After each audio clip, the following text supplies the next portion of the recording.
looking at footage taken last week in Southern California.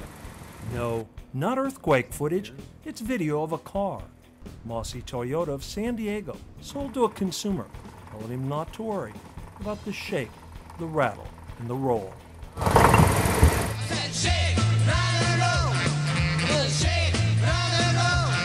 I need help. Meet John Purz. He lives in San Diego and has been a worker for 22 years at the same large retailer. In February 2007, he went to Mossy Toyota looking for a car. He wanted basic transportation, and a Mossy salesman helped him find a used Ford Escort.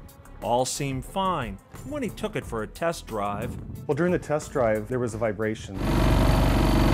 The salesman said it was no big deal, and he even showed him a clean Carfax. And as for the rattle,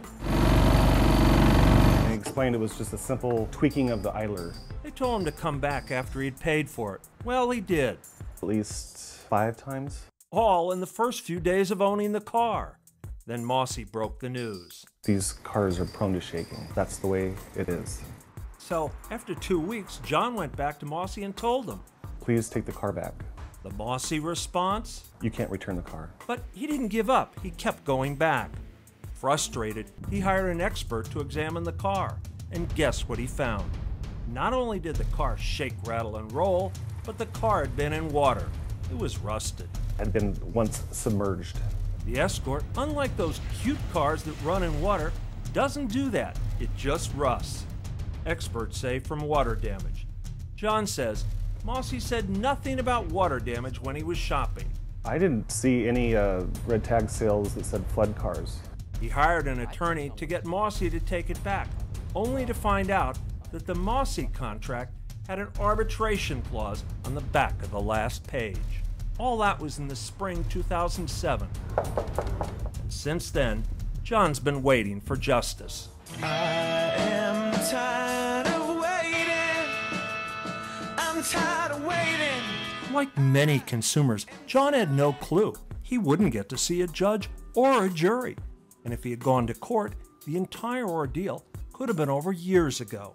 Instead, he's stuck in arbitration, a process where there's no oversight or accountability, and the arbitration is chosen by Mossy and paid for by Mossy. Some might say, a kangaroo court.